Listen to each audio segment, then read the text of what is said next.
चलो okay. Good evening everyone. Good evening. Okay, good evening everyone and welcome to Future Times. कैसे हैं आप सब लोग? आ चुके हैं सभी लोग? Good evening everyone. Kavita okay, अस्सलाम वालेकुम। कौन कह रहे हैं? इकबाल ओके बेटा, अस्सलाम वालेकुम, अस्सलाम वालेकुम।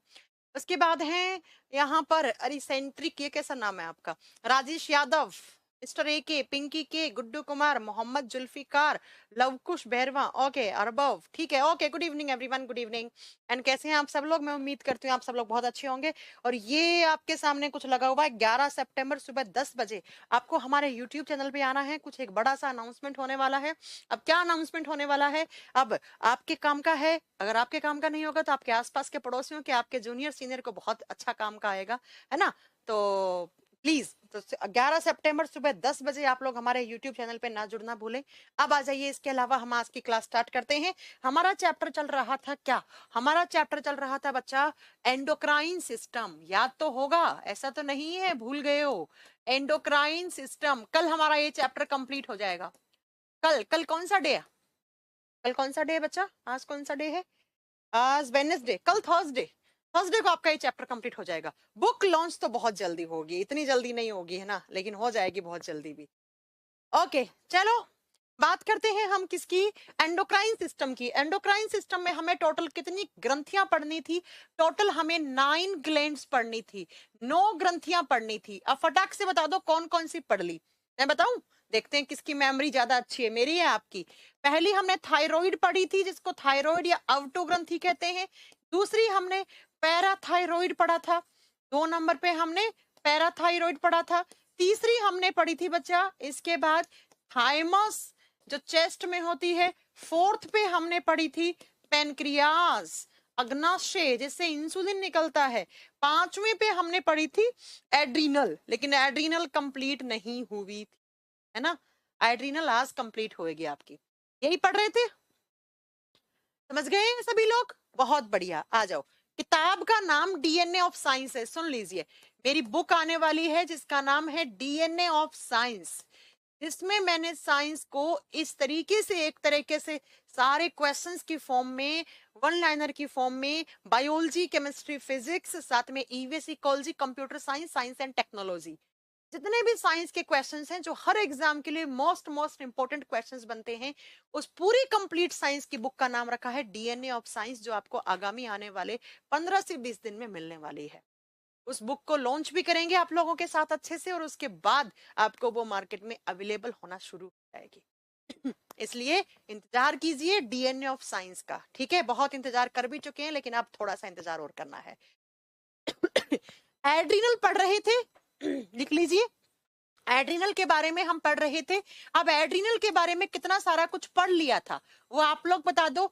एड्रिनल को हम हिंदी में अधिवृक्क ग्रंथि या एड्रिनल ग्रंथि ही कहते हैं। और जब इस ग्रंथि के बारे में बात करते हैं तो मैंने बताया था ये किडनी के ऊपर है, 2 पार्ट में डिवाइडेड रहती है। इसके आउटर पार्ट को क्या बोलते हैं? आउटर वाले पार्ट को हम कॉर्टेक्स कहते हैं। और इनर वाले पार्ट को क्या कहा था? इनर वाले भाग को हम मेडुला पार्ट कहते हैं। मेडुला हम कल पढ़ चुके थे कि मेडुला से इमरजेंसी हार्मोन रिलीज होते हैं।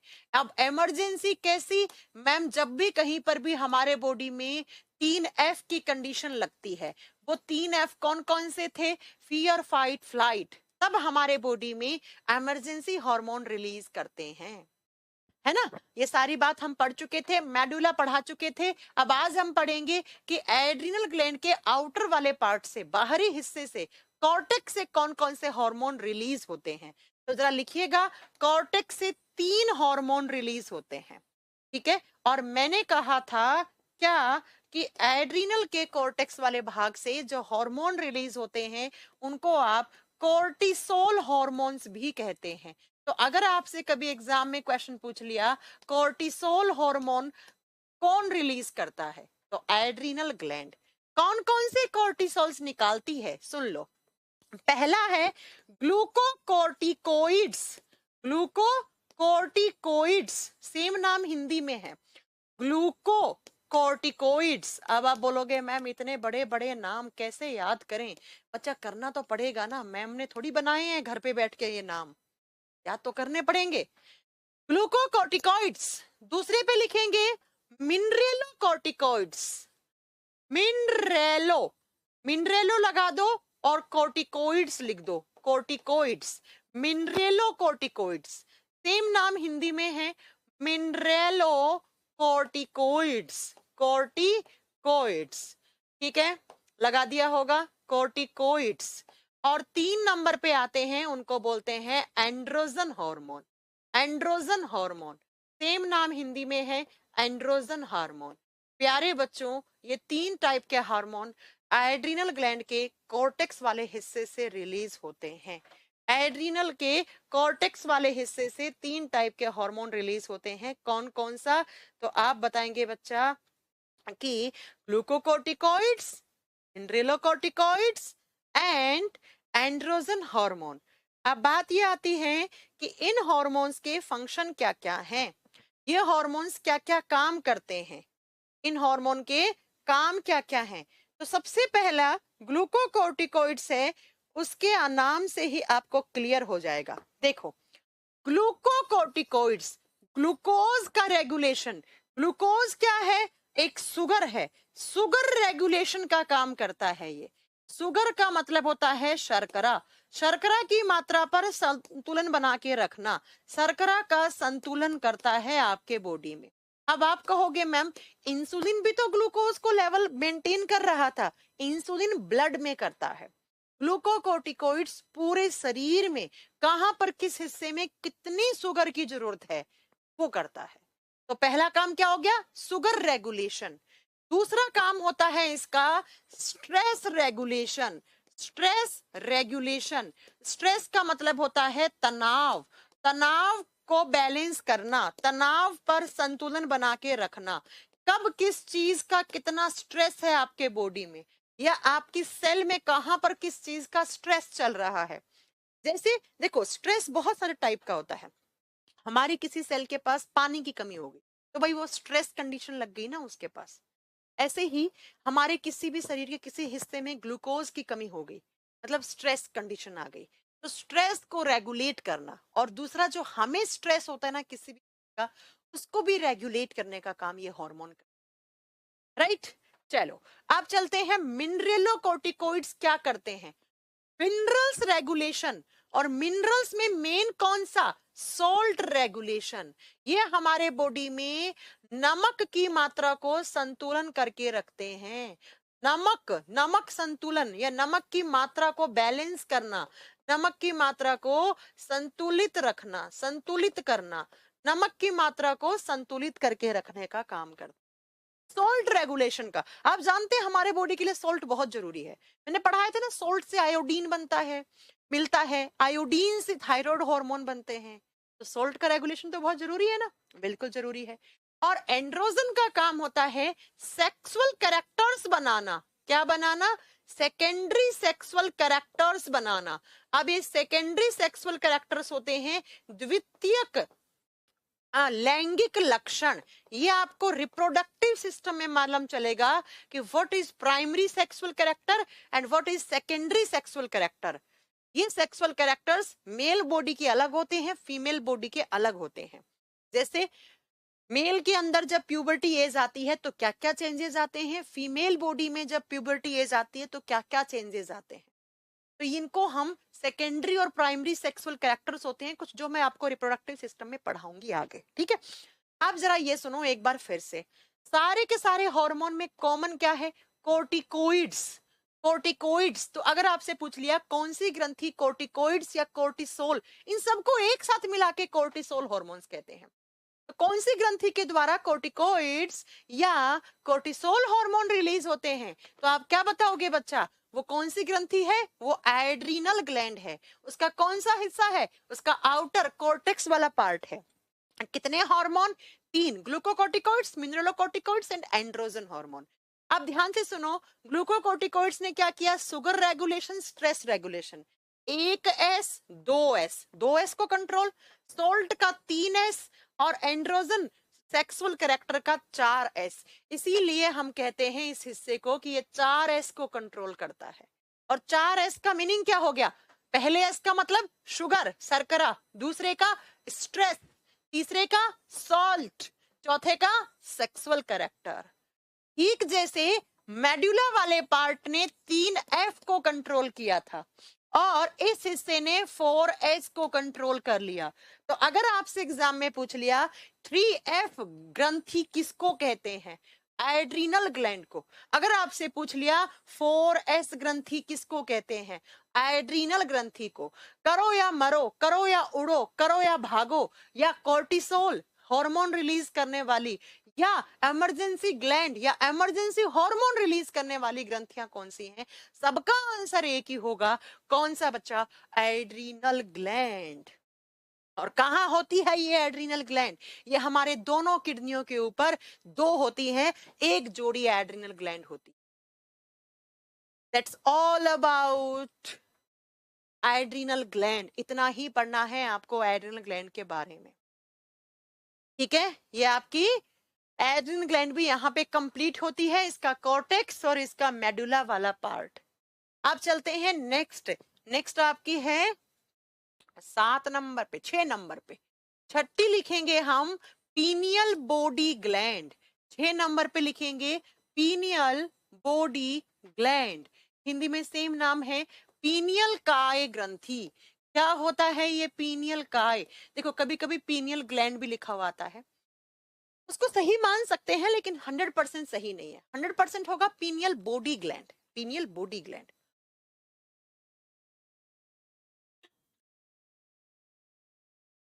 पीनियल काय ग्रंथि। सब बच्चे मुझे ये बताओ कि जब मैंने आपको फर्स्ट क्लास में बताया था तो इसकी लोकेशन कहाँ बताई थी, मैंने क्या कहा था, ये कहाँ पर होती है? मैम आपने बताया था ये हमारे ब्रेन में होती है। बिल्कुल सही सुना, ये हमारे ब्रेन में, हमारे मस्तिष्क में होती है। अगला मैंने कहा था it is the smallest endocrine gland, ये सबसे छोटी अंतःस्रावी ग्रंथि है। It is the smallest endocrine gland, सबसे छोटी अंतःस्रावी ग्रंथि है। लिख दो बच्चा, ये सबसे छोटी अंतःस्रावी ग्रंथि है। अब आप में से कुछ बच्चे बोलेंगे मैम सबसे छोटी अंतःस्रावी तो हमने पढ़ी थी पिट्यूटरी होती है। ना ना ना, पिट्यूटरी से छोटी ये है। पिट्यूटरी दूसरे नंबर पे छोटी होती है, लेकिन जब कभी भी एग्जाम में आए सबसे छोटी एंडोक्राइन ग्लैंड कौन सी है, अगर ऑप्शन में पीनियल नहीं है तब पिट्यूटरी को सही करना। तब ऐसे मत करना मैम ने तो कहा था पीनियल होती तो हम पीनियल ऑप्शन नहीं, तो गलत क्वेश्चन मान लेंगे ना। अगर पूछे सबसे छोटी कौन सी है तब आपको पूछना है, अगर पिट्यूटरी ऑप्शन में है पीनियल नहीं है तो भाई पिट्यूटरी को सही कर देना चुपचाप, और अगर पिट्यूटरी और पीनियल दोनों है तो पीनियल को सही करना, ठीक है। डाउनलोडेड क्लासेस हमेशा विदाउट इंटरनेट ही चलती हैं बच्चा, तो उसका डाउनलोड करने का मतलब क्या हुआ, संभावी, ठीक है। तो ये हमारे ब्रेन में होती है, स्मॉलेस्ट एंडोक्राइन ग्लैंड होती है। अब मैं आपको इस ग्रंथि के बारे में कुछ अच्छी चीजें बताने वाली हूँ। ये जो हार्मोन रिलीज करती है उस हार्मोन का नाम होता है मेलाटोनिन। कौन सा? Melatonin hormone. इसके द्वारा मेलाटोनिन हार्मोन सिक्रीट होता है, मेलाटोनिन हार्मोन। और ये जो मेलाटोनिन हार्मोन होता है ना, इसको नाम दिया जाता है hormone of darkness, hormone of darkness. ये अंधेरे के हार्मोन के नाम से जाना जाता है। ये अंधेरे में ज्यादा निकलता है। अंधेरा कब होता है? नाइट में, तो इसे नाइट हार्मोन का नाम भी दिया गया है। ये रात में ज्यादा निकलता है। अंधेरे वाला हार्मोन या रात वाला हार्मोन कौन सा है, अगर आपसे पूछ लिया तो कह देना अंधेरे वाला या रात वाला हार्मोन जो होता है वो मेलाटोनिन होता है। ये दिन में बहुत कम निकलता है, रात में ज्यादा निकलता है। जैसे जैसे अंधेरा होता जाएगा, 10-11 बज जाएगा, इसका सिक्रेशन ज्यादा होने लग जाता है। अब जब ये ज्यादा होगा तो इसके काम क्या क्या हैं, इसके फंक्शन सुनो। सबसे पहला काम आपका जो डाई यूरिनल साइकिल है उसको मेंटेन करना। जैसे मैं बताती हूँ, सबसे पहले इसी हार्मोन की वजह से आपको नींद आती है। स्लीपिंग एंड वेकअप प्रोसेस को कंट्रोल करता है, नींद को लाना और नींद से जगाना। अगर ये हार्मोन ज्यादा निकल गया, नींद आने लग गई। अगर हार्मोन जैसे ही रात हुई, अंधेरा हो गया, ये हार्मोन ज्यादा निकलेगा, आपको धीरे धीरे नींद आएगी। अब जैसे ही सनलाइट पड़ी, जैसे ही सूर्य उदय हो गया, सूरज आ गया, तो उस समय इस हार्मोन का सिक्रेशन कम होने लग जाता है और आपकी आंख खुल जाती है, आप जाग जाते हो। Wake up process. और ये जो नींद आना और नींद को उठाना है ना, और टाइम पर, जैसे ही आपके बॉडी में पूरा का पूरा एक साइकिल होता है, डाइजेशन का, सर्कुलेशन का, रेस्पिरेशन का, इस साइकिल को बोलते हैं डाई यूरिनल साइकिल। तो ये क्या काम करता है? ये दैनिक जीवन चक्र को कंट्रोल करता है। दैनिक जीवन चक्र मतलब जैसे ही आप जानते हैं आप सो के उठेंगे तो आपके शरीर के अंदर बहुत सारे काम होना शुरू हो जाएंगे, है ना, डाइजेशन, उसके बाद एक्सक्रीशन, सब। तो ये आपके बॉडी का जो एक साइकिल है ना, एक चक्र है, इस चक्र को यही ग्रंथि है, ये मेंटेन करती है। तो अगर आपसे पूछे किस हार्मोन की वजह से नींद आती है, किस हार्मोन की वजह से आप उठते हैं, किस हार्मोन की वजह से आपके बॉडी का डाई यूरिनल साइकिल कंप्लीट होता है, इस सब का आंसर होगा मेलाटोनिन हार्मोन। एंड ग्लैंड कौन सी? Pineal body gland. पहला काम इसका ये हो गया, नींद लाना, नींद से उठाना। अब अगर किसी दिन आपके बॉडी में ये हार्मोन क्या हो गया, इस हार्मोन की कमी हो गई, भाई मेलाटोनिन की क्या हो गई? डेफिशिएंसी हो गई, कमी हो गई, और इस हार्मोन की कमी से हो जाता है इंसोम्निया। इंसोम्निया, इंसोम्निया क्या होता है? इंसोम्निया का मतलब होता है शायद अनिद्रा, नींद नहीं आएगी आपको, कितना ही कोशिश कर लो नींद नहीं आएगी आपको। वो बीमारी जिसके अंदर आपको नींद नहीं आती है, उस बीमारी को इंसोम्निया कहा जाता है, शायद आपने सुना होगा। ठीक है, बात समझ में आ गई मेरी? अब एक बच्चा कह रहा है नींद की टैबलेट में ये होता है क्या? नहीं, हार्मोन कभी टैबलेट में नहीं होते। नींद की दवा खाओगे तो वो दवा मेलाटोनिन के सिक्रेशन को बढ़ाएगा, जिसकी वजह से आपको नींद आएगी। ठीक है, चलो, पहला फंक्शन। दूसरा फंक्शन क्या है इसका, वो सुनो। हमारी स्किन का कलर, अपनी जो त्वचा है ना, आपकी जो स्किन है ना, इसका कलर जो है ना, वो कलर होता है किसकी वजह से? मिलेनिन की वजह से। हमारी स्किन का जो कलर है वो मिलेनिन की वजह से होता है। हमारी जो स्किन है ना, इसका कलर मिलेनिन की वजह से होता है। अब बच्चा क्या होता है, जब ये मेलानिन ज्यादा होता है तो आपकी स्किन थोड़ी सी काली, डार्क पड़ने लग जाती है, और जब ये मेलानिन कम होता है तो आपकी स्किन सफेद, या फिर मतलब जो आपका, अब काला सफेद मैं ये नहीं कह रही हूँ कि कोई डिस्क्रिमिनेशन बता रही हूँ मैं यहाँ पर कि काले सफेद का, नहीं, मैं ये नहीं कह रही हूँ।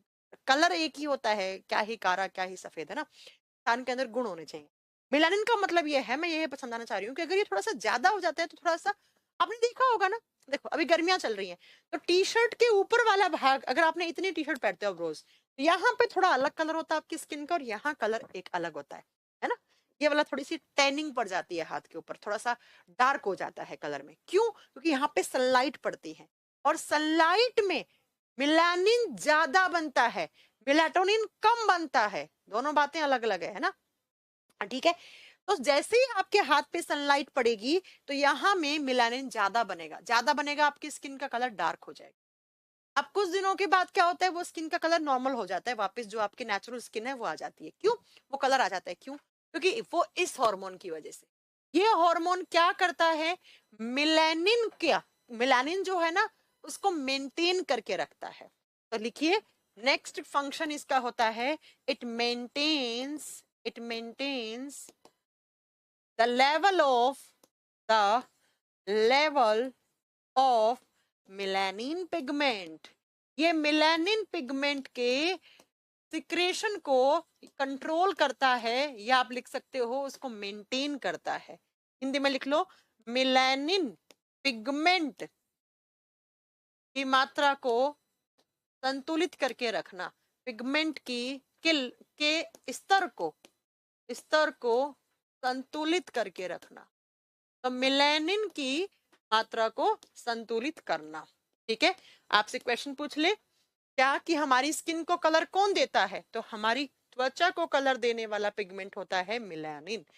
और ये मेलानिन जब ज्यादा होता है तब आपकी स्किन थोड़ी सी डार्क पड़ जाती है, थोड़ी सी डार्क पड़ जाती है। जब ये कम होता है तो आपकी स्किन आपकी वाइट हो जाएगी ज्यादा।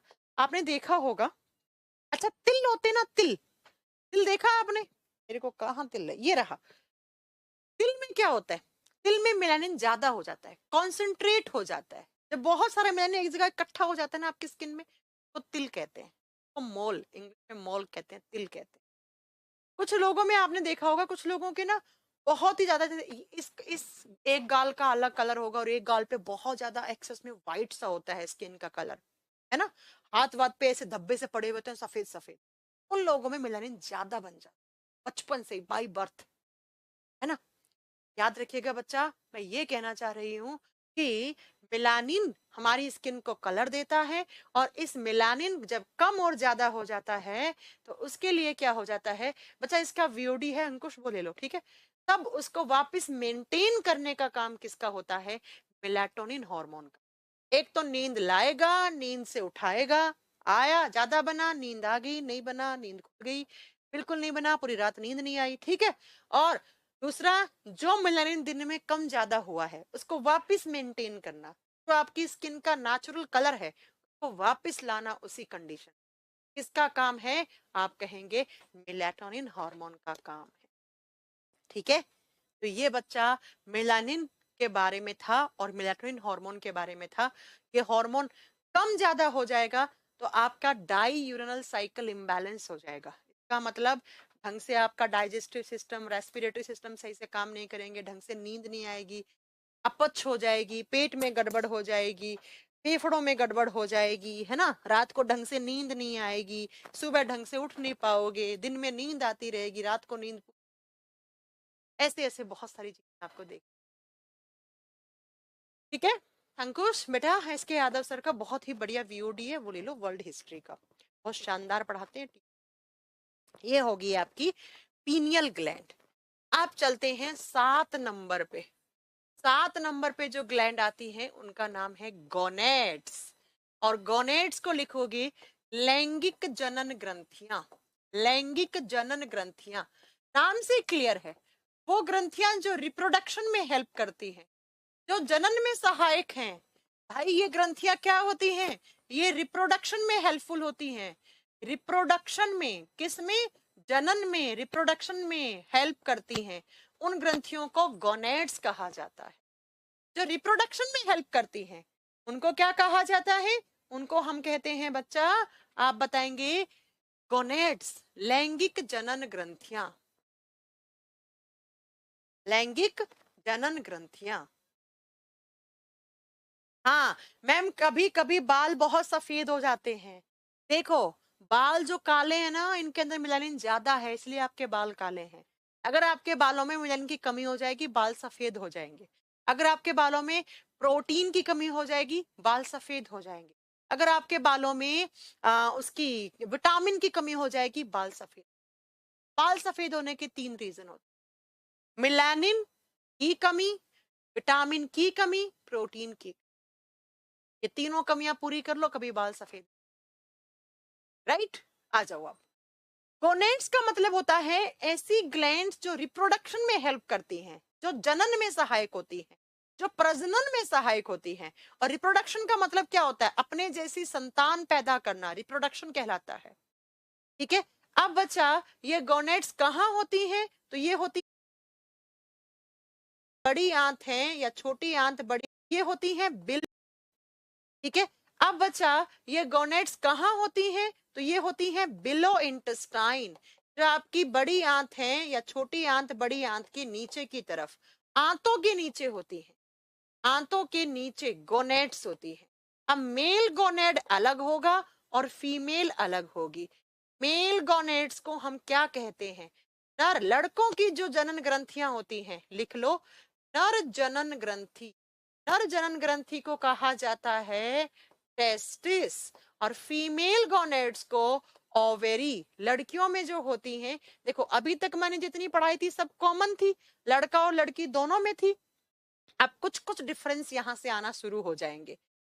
मादा जनन ग्रंथि, अभी तक जितनी पढ़ाई है वो लड़का और लड़की सब में कॉमन है। अब जो पढ़ाऊंगी ना, कुछ कुछ चीजें अलग होंगी लड़का लड़की में। अब कुछ तो अलग अलग है ना। अब मैं ये नहीं कह रही कि लड़का और लड़की टैलेंट में अलग हैं, या फिर लड़का और लड़की किसी भी चीज में, कम्युनिकेशन स्किल्स में या पढ़ने लिखने में अलग अलग है, नहीं। मैं ये कह रही हूँ कुछ हार्मोनल या कुछ हमारे बॉडी के स्ट्रक्चर में कुछ डिफरेंस होते हैं जो लड़का और लड़की को अलग अलग बनाते हैं, ठीक है। और जब बात करते हैं मेल गोनेड्स का नाम क्या है, नर जनन ग्रंथियों का नाम होता है टेस्टिस, हिंदी में वृषण कहा जाएगा, हिंदी में वृषण, ठीक है। और फीमेल गोनेड्स को ओवेरी, अंडाशय। लड़कों में जैसे रिप्रोडक्टिव ग्लैंड टेस्टिस होते हैं, वैसे लड़कियों में क्या होते हैं, ओवेरी होते हैं, ठीक है। अब लड़कों में एक जोड़ी जैसे टेस्टिस होते हैं, वन पेयर, वैसे लड़कियों में वन पेयर ओवेरी होते हैं, ठीक है। अब जो टेस्टिस है इससे निकलेंगे मेल हार्मोन, ये लड़कों में ही होते हैं सिर्फ, तो ये नर हार्मोन बनाते हैं, जो मेलनेस वाला हार्मोन होता है मेल हार्मोन। और मेल हार्मोन का नाम होता है टेस्टोस्टेरोन, टेस्टोस्टेरोन लिख लीजिए। तो टेस्टिस के द्वारा टेस्टोस्टेरोन हार्मोन रिलीज होता है, राइट, इसलिए इसका नाम मेल हार्मोन है, लड़कों वाला हार्मोन या नर हार्मोन। और फीमेल बॉडी में ओवरी से निकलते हैं फीमेल हार्मोन, फीमेल हार्मोन, मादाओं वाला हार्मोन, लिख लीजिए मादा हार्मोन। और मादा हार्मोन देखो बच्चा होता एक है, फीमेल हार्मोन किसको कहेंगे, फीमेल हार्मोन कहा जाता है एस्ट्रोजन को, एस्ट्रोजन को ओ से लिखा जाता है लेकिन प्रोनाउंस एस्ट्रोजन ई से किया जाता है। लेकिन अगर कोई महिला प्रेग्नेंट हुई तो उसमें ओवेरी एक और हार्मोन बनाती हैं जिसका नाम प्रोजेस्टेरोन होता है। ये सिर्फ उसी लड़की में बनेगा जो लड़की प्रेग्नेंट है ना, जो मां बनने वाली है, उसमें प्रोजेस्टेरोन रिलीज होने लग जाता है, इसीलिए इसे प्रोजेस्टेरोन को प्रेगनेंसी हार्मोन भी कहा जाता है। पी से प्रोजेस्टेरोन, पी से प्रेगनेंसी, गर्भा अवस्था वाला हार्मोन। जब कोई लड़की मां बनने वाली होती है तभी उसमें प्रोजेस्टेरोन रिलीज होता है, नॉर्मल डेज में सिर्फ एस्ट्रोजन रिलीज होता है। पॉइंट क्लियर है। तो अगर एग्जाम में पूछा कि मेल हार्मोन कौन सा है, तब आपका आंसर क्या होगा, टेस्टोस्टेरोन। किसने बनाया, टेस्टिस ने। पूछे फीमेल हार्मोन कौन सा है, एस्ट्रोजन। प्रोजेस्टेरोन मत कराना, बोथ मत कर देना, सिर्फ इसको फीमेल हार्मोन कहते हैं। लेकिन जैसे ही वो लड़की प्रेग्नेंट होती है तो उसकी ओवरी प्रोजेस्टेरोन नामक हार्मोन भी रिलीज करने लग जाती है, इसलिए प्रोजेस्टेरोन को प्रेगनेंसी हार्मोन या गर्भा अवस्था वाला हार्मोन कहा जाता है, ठीक है बच्चा। आप पहले सुनो टेस्टोस्टेरोन का काम क्या होता है। लड़कों के अंदर टेस्टोस्टेरोन क्या करते हैं, एक तो स्पर्म फॉर्मेशन में हेल्प करते हैं। स्पर्म्स क्या होते हैं, शुक्राणु कोशिका, ठीक है। स्पर्म फॉर्मेशन में हेल्प करते हैं, शुक्राणुओं के निर्माण में सहायक होते हैं, स्पर्म फॉर्मेशन का काम करवाते हैं, शुक्राणु के निर्माण में सहायक होते हैं। और आप जानते हैं शुक्राणु और अंडाणु जुड़ता है तो एक नया जाइगोट, एक नया बच्चा बनता है। तो अगर किसी लड़के के अंदर टेस्टोस्टेरोन नहीं निकला तो उस लड़के के अंदर स्पर्म फॉर्मेशन नहीं होगा, शुक्राणुओं का जन्म नहीं होगा, और या स्पर्म्स का काउंट कम हो जाएगा, और स्पर्म्स कम हो जाएंगे तो उस लड़के की जो फर्टिलिटी है वो भी डिक्रीज हो जाएगी, निषेचन करने की क्षमता में कमी आ जाएगी और वो लड़का फिर बच्चे पैदा नहीं कर पाएगा। इसलिए टेस्टोस्टेरोन को सही रखना जरूरी है ना। जो लोग अफीम, चरस, गांजा ज्यादा खाते हैं, ये जो नशे करते हैं, ड्रग्स लेते हैं, उन लोगों में टेस्टोस्टेरोन का अमाउंट कम होने लग जाता है। इसीलिए ऐसे लड़के फिर आगे चलकर बाप नहीं बन पाते हैं, पापा नहीं बन पाते हैं। पंजाब में बहुत बुरी हालत है, आप देखना हर 20 में से एक लड़का ऐसा है पंजाब में जो लड़का बाप नहीं बन सकता। और फिर कमियां निकालते हैं लड़कियों में कि लड़की में कमी थी इसलिए नहीं बच्चा पैदा कर पाए। अब लड़की क्या करे, तुम थोड़ा ड्रग्स व्रग्स कम लो, हो ना, ठीक है। दूसरा काम क्या होता है, दूसरा काम होता है इस हार्मोन का, वो ये होता है कि जब कभी भी किसी लड़के की प्यूबर्टी एज शुरू होती है, तो प्यूबर्टी एज में, प्यूबर्टी एज का मतलब होता है किशोरा अवस्था, जो 12-13 साल के बाद लड़कों की शुरू हो जाती है, इसमें कुछ चेंजेस आते हैं, कुछ बदलाव आते हैं। वो बदलाव इसी हार्मोन की देन है। जब कोई लड़का 12-13 साल का हो जाता है तो उसमें बहुत सारे बदलाव आते हैं, जैसे उस बच्चे की दाढ़ी मूंछ आने लग जाती है। अब आप देखो 5-7 साल के बच्चे को दाढ़ी मूंछ थोड़ी होती है, अचानक से 12-13 साल में उसको क्या होने लग जाता है, दाढ़ी मूंछ, मतलब फेशियल हेयर्स की ग्रोथ हो जाती है। ठीक है, फेशियल हेयर्स के साथ साथ उसके पूरे बॉडी पर हेयर्स की ग्रोथ होना शुरू हो जाती है। उस बच्चे के अंदर दाढ़ी मूंछ बनना शुरू हो जाती है। साथ में उस लड़के की जो आवाज है वो हैवी हो जाती है, हैवी हो जाती है, आवाज भारी हो जाती है। आप देखना कि 8-9 साल के बच्चे को, चाहे लड़का हो चाहे लड़की हो, दोनों की आवाज एक जैसी सी रहती है। लेकिन उसके बाद क्या हो जाता है, लड़कों की आवाज में डीपनेस आ जाती है, गहरापन आ जाता है ना। और साथ में उन लड़कों के डोले सोले बन जाते हैं, आपने देखा होगा 8-9 साल तक दुबला पतला होता है, उसके बाद फिजिक जो है उनका अचानक से चेंज हो जाता है। ये वाला हिस्सा बाइसेप्स ट्राइसेप्स मोटे होने लग जाते हैं, मतलब बॉडी की ग्रोथ होने लग जाती है, बॉडी की ग्रोथ होने लग जाती है, बाइसेप्स ट्राइसेप्स बनने लग जाते हैं, है ना, डोले सोले जिनको आप बोलते हैं, वो बनना शुरू हो जाते हैं। और साथ में उस बच्चे के रिप्रोडक्टिव ऑर्गन्स की ग्रोथ होने लग जाती है, रिप्रोडक्टिव ऑर्गन्स की भी ग्रोथ होने लग जाती है। जो रिप्रोडक्टिव ऑर्गन्स हैं उनकी भी ग्रोथ होना शुरू। ये सारे बदलाव क्यूबिक चेंजेस कहलाते हैं। तो ये सारे काम किसकी वजह से हैं, टेस्टोस्टेरोन की वजह। अब अगर किसी लड़के में ये टेस्टोस्टेरोन नहीं बना तो ना उसकी दाढ़ी मूंछ आएंगी, उसकी आवाज लड़कियों जैसी पतली रह जाएगी, शरीर भी लड़कियों जैसा हो जाएगा दिखने में, है ना, और साथ में उसके रिप्रोडक्टिव ऑर्गन्स की भी ग्रोथ नहीं आएगी। फिर आप समझ सकते हैं आगे क्या क्या प्रॉब्लम आएंगी, या वो इंसान क्या कहलाएगा, मुझे बताने की जरूरत नहीं है ना।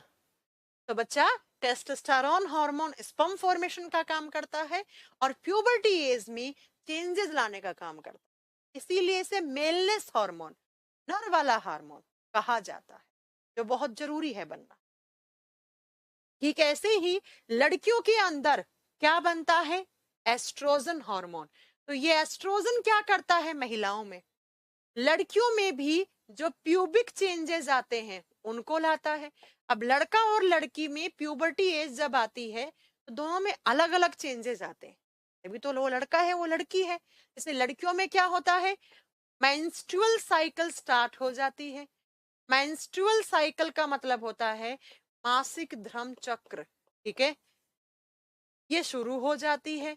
और इसमें क्या होता है, तो लड़कियों के बॉडी से अंडा रिलीज होकर ब्लड के साथ बाहर निकलना शुरू हो जाता है उनके बॉडी से, इसे मेंस्ट्रुअल फ्लो कहा जाता है। लड़कियों की आवाज जो है वो पतली और सुरीली हो जाती है ना, पतली और सुरीली हो जाती है लड़कियों की आवाज। 5-6 साल का लड़का हो चाहे लड़की हो, दोनों की आवाज एक जैसी है, ठीक है। और अगर लड़की है तो उसका बॉयकॉट करवा दो, तो बॉयकॉट कर दोगे तो वो लड़का जैसी लगेगी, क्योंकि 5-6 साल तक बच्चे में कोई चेंज नहीं आते हैं, लेकिन उसमें ये हार्मोन नहीं बदलते। अब आप बॉडी में डिफरेंस होना शुरू होते हैं 10-11 साल के बाद, ये आगे ये अलग अलग, है ना।